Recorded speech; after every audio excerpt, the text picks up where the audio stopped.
Salut à tous et bienvenue dans cette nouvelle vidéo. Aujourd'hui, on va parler ensemble intensité. Est-ce que tu t'entraînes dur, mais est-ce que tu t'entraînes vraiment dur avec une bonne technique?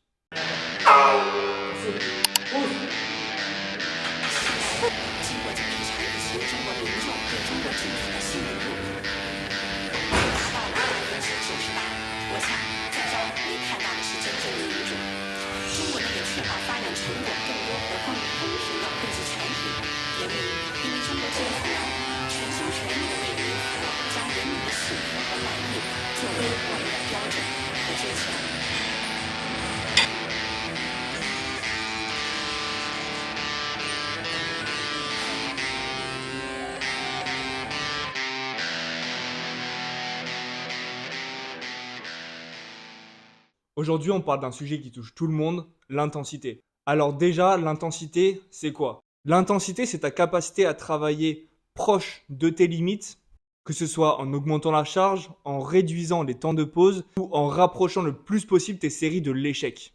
Une intensité bien maîtrisée, c'est la clé pour progresser efficacement. Dans les salles de musculation, tout le monde parle de l'intensité, mais il y a une condition pour que cette intensité soit efficace, ça va être la technique utilisée sur les exercices. Tu verras jamais personne te dire oui, moi je mets pas assez d'intensité, mais est-ce qu'elles mettent vraiment leur intensité à profit et est-ce que vraiment elles peuvent optimiser leurs résultats avec cette intensité? Ce n'est pas seulement soulever lourd ou aller à l'échec. C'est savoir combiner une technique impeccable, une exécution contrôlée et une tension mécanique optimale pour que tu puisses cibler les muscles que tu veux solliciter et ainsi maximiser tes chances de résultat. Clairement, une intensité mal utilisée, c'est du temps de perdu.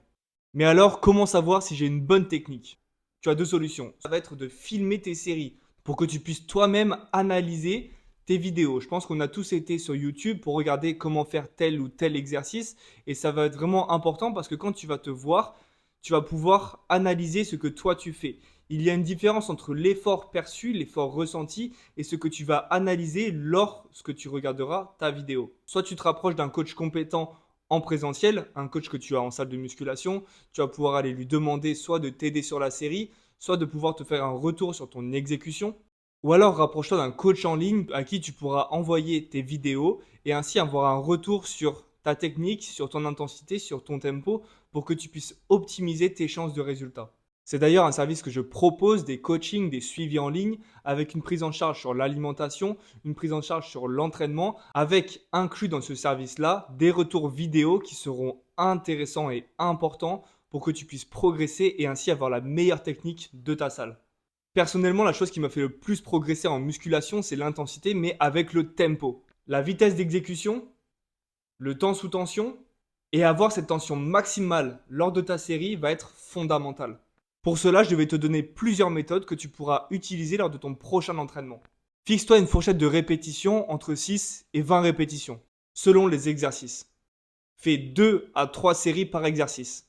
Respecte le tempo propice à l'exercice sans accélérer ta série. Utilise une charge adéquate, sans oublier auparavant que tu auras sélectionné les meilleures machines sur lesquelles tu pourras progresser et qui seront adaptées à toi.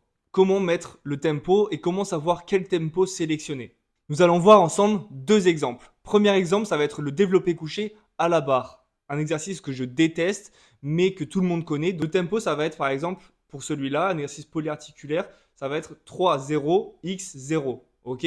Donc, ce tempo-là, ça va être le premier chiffre, donc le 3, ça va être le temps de phase d'excentrique. Donc, 3 secondes de phase excentrique où je retiens la charge.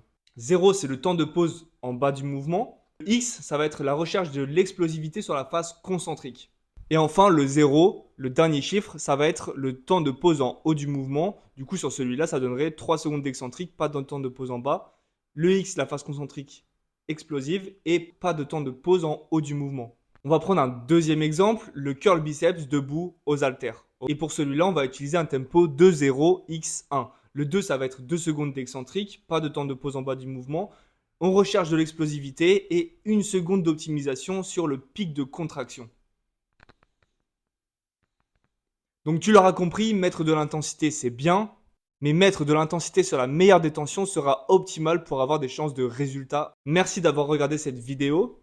Si ça t'a aidé à mieux comprendre l'intensité, à comment le mettre en place et à comment te l'approprier et à optimiser tes entraînements, si tu veux continuer à progresser chaque semaine et recevoir des conseils pratiques, abonne-toi à la chaîne et active la cloche pour ne rien rater. À bientôt.